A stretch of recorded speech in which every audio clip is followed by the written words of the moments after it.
Hola amigos, esta es la reflexión 40. En este video voy a narrar, a explicar, a comentar un hecho histórico trascendental. Hacia el año 300 antes de nuestra era, Alejandro Magno fundó la ciudad de Alejandría. Por 700 años brilló como una joya preciosa del intelecto, del arte y del quehacer científico. Nada queda de esa singular ciudad. El miedo al conocimiento, la opresión, los sectarismos primitivos, el pensamiento mágico, arrasaron casi todo de la antigua ciudad. Solo quedó su recuerdo como un faro.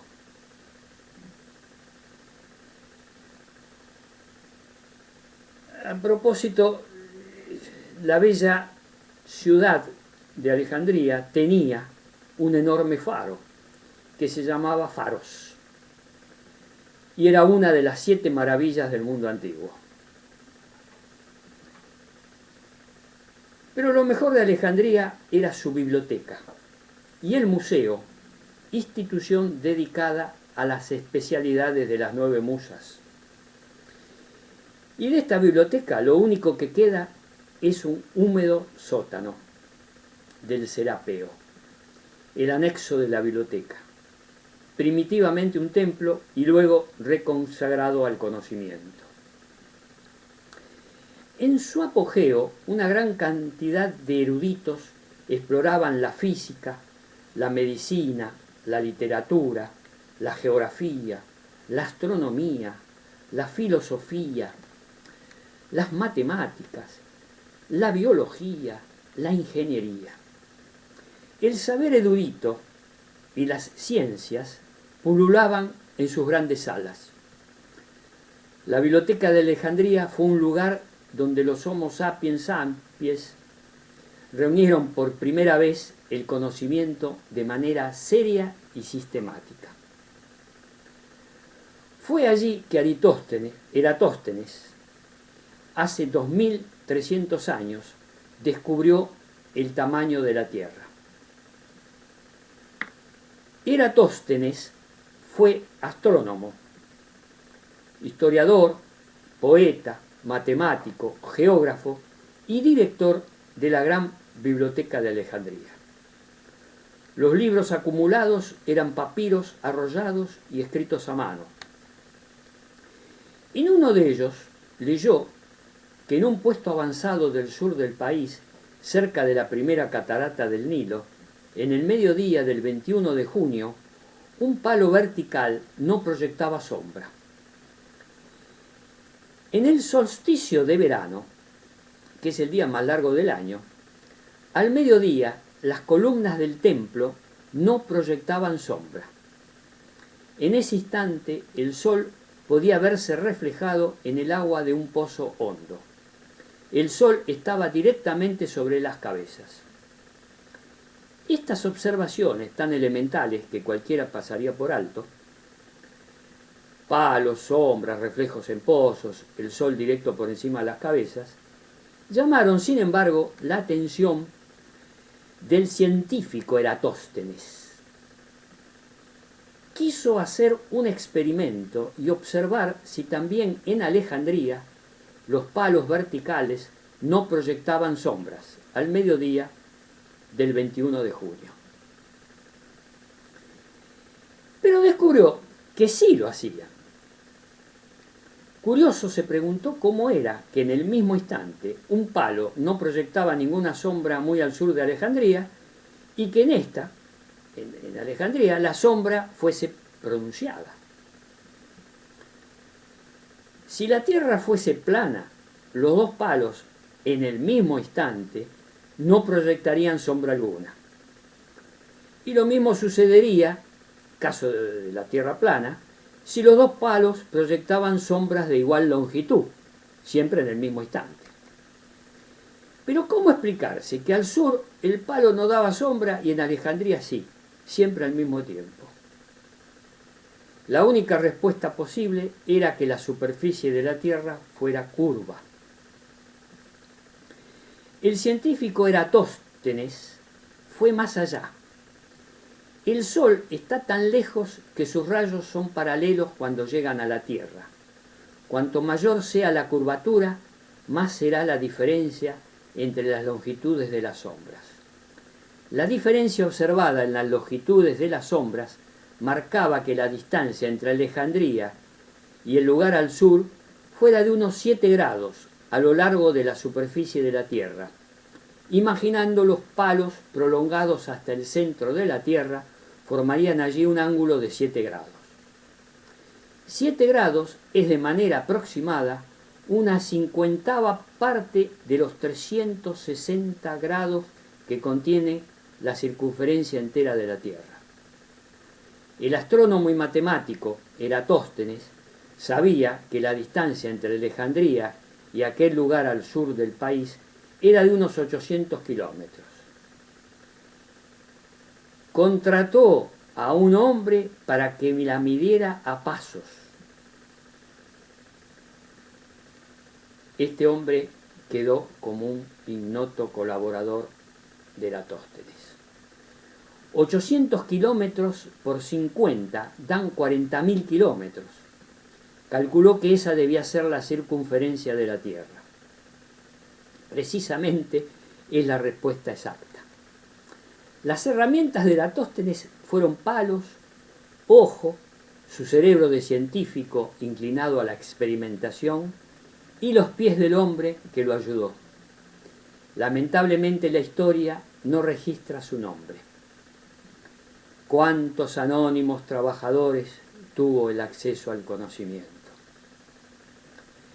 Nos queda el consuelo de la mención de Eratóstenes de su ignoto colaborador. Con tan simples elementos calculó la circunferencia de la Tierra con un error mínimo, solo unas partes por ciento. Éxito considerable obtenido hace 2200 años y que lo acredita como el primer ser humano que midió con extraordinaria precisión el tamaño de un planeta. El descubrimiento de Eratóstenes permitió que hombres tan prácticos como los navegantes comenzaran la aventura de los viajes de exploración de manera sistemática, ya que 400 años antes de Eratóstenes los fenicios habían circunnavegado África. El descubrimiento de América por Colón se debe en gran parte a sus lecturas de las obras de geógrafos como Eratóstenes, Estrabón y Ptolomeo. Ahora se sabe que Colón hizo una amable engañifa con sus cálculos, utilizando la menor circunferencia posible de la Tierra y la mayor extensión hacia el este de Asia que pudo hallar en los libros de que disponía. Gracias a esta triquiñuela logró efectuar su primera expedición y gracias a todos los dioses que estaba América en el medio. En la actualidad, un satélite artificial puede fotografiar y filmar nuestro planeta, observando su forma esférica, sólida, de proporciones similares a las calculadas por el alejandrino Eratóstenes. Surge una exclamación de respeto y de cálida admiración a su razonar experimental y no especulativo, a su imaginación fértil, pero con curiosidad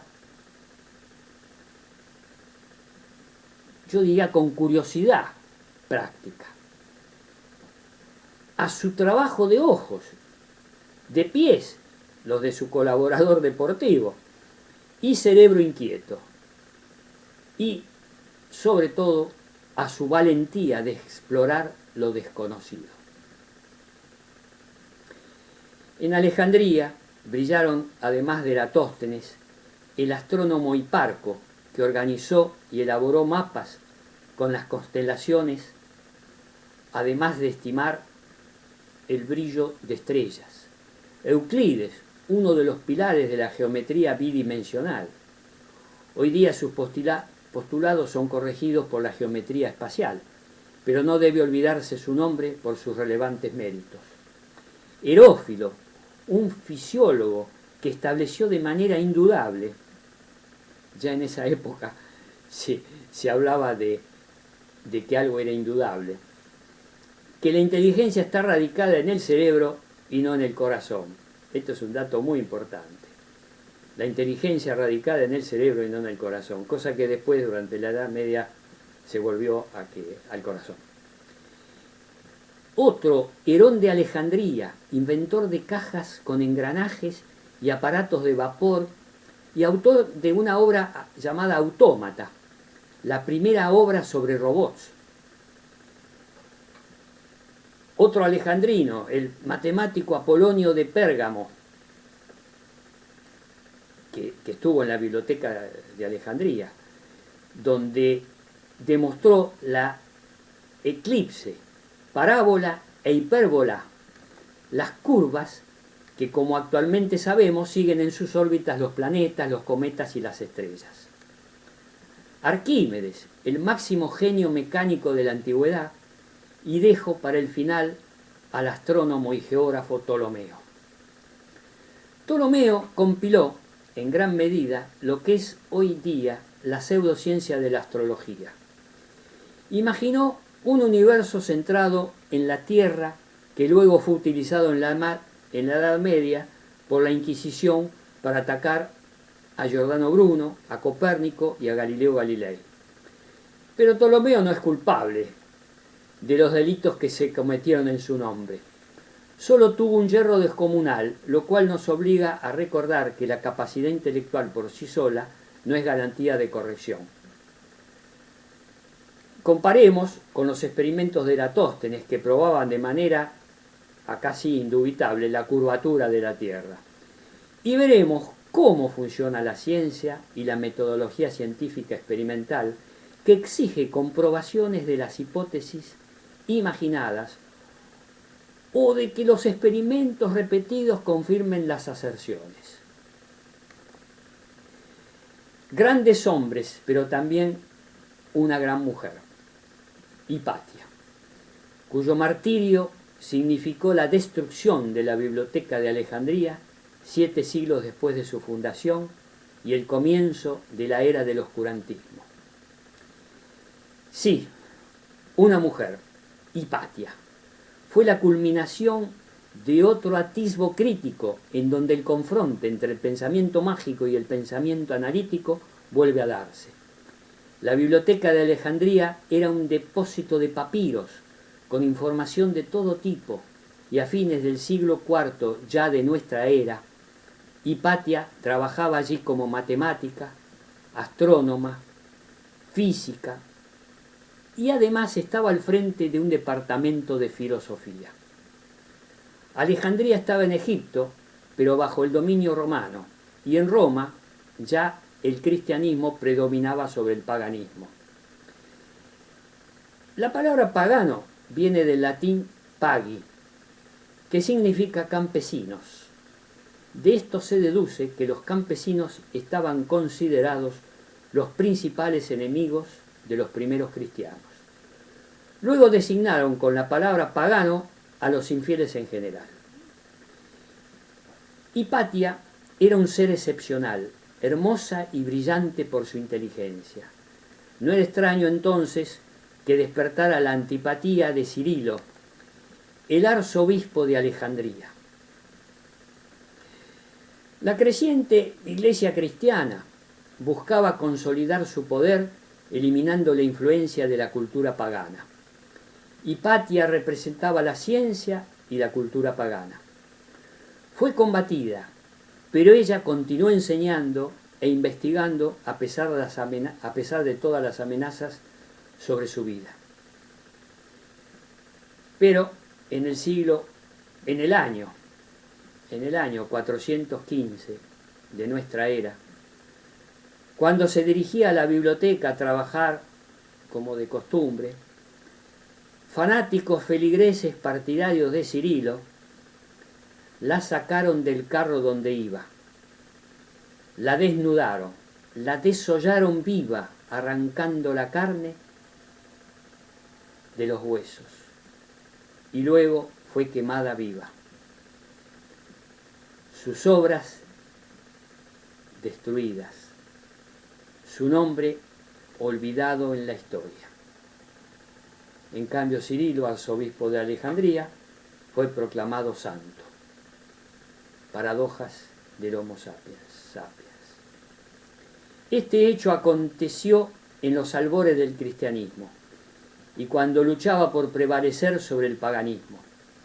En Roma, el emperador Constantino había adoptado el cristianismo hacia el año 313 con el llamado Edicto de Milán, donde, si bien mantenía una neutralidad aparente al no perseguir a los paganos, el propio emperador se hizo cristiano y comenzó a favorecer a los adeptos de la nueva religión. Paulatinamente, el Estado romano fue pasando de la neutralidad a la adopción oficial con persecución a los paganos, de idéntica forma que en siglos anteriores lo había hecho con los cristianos primitivos, culminando el proceso con el emperador Teodosio en el año 378, quien proscribió definitivamente el paganismo. Los dioses fueron declarados inexistentes por medio de la ley, aunque no sin oposición, ya que entre los años 361 y 363, con el emperador Juliano, que quedó en la historia con el nombre de Juliano el Apóstata, hubo, durante el reinado de Juliano, un intento de restauración del paganismo que fracasó al ser asesinado Juliano. Fueron 2 años de Juliano el Apóstata. El Imperio Romano, alegando el supuesto interés de su supervivencia como unidad, ligada por razones religiosas, antes había perseguido al cristianismo y ahora, con el mismo propósito, procuraba extirpar a los enemigos del cristianismo. Alejandría, con su biblioteca, era un enorme foco cultural. La ciencia practicada por los jonios, Demócrito de Abdera, Tales y Anaximandro de Mileto, Hipócrates de Cos, Aristarco de Samos, Anaxágoras de Claxómene, se hallaba escrita en los papiros conservados en ella. En esa biblioteca trabajaba Hipatia, astrónoma, matemática, física, filósofa, una bella mujer y una brillante científica. En esa biblioteca estaba todo el saber de la cultura pagana, no solo ciencia, sino también arte y literatura. Se sabe que había 123 obras teatrales de Sófocles. Pues bien, solo quedaron 7. De 123 obras teatrales quedaron 7. El resto fue todo destruido en el incendio de la biblioteca de Alejandría. Las turbas fanáticas quemaron la biblioteca de Alejandría y allí comenzó el largo interregno del oscurantismo de la Edad Media. Más de 1000 años perdidos por nuestra especie en su evolución. Por eso destaco este hecho histórico trascendental: el incendio y destrucción de la biblioteca de Alejandría. Con todo el inmenso saber, muy poco se pudo rescatar de esa biblioteca. Bueno, amigos, dejo este video aquí y me despido hasta el próximo. Chao.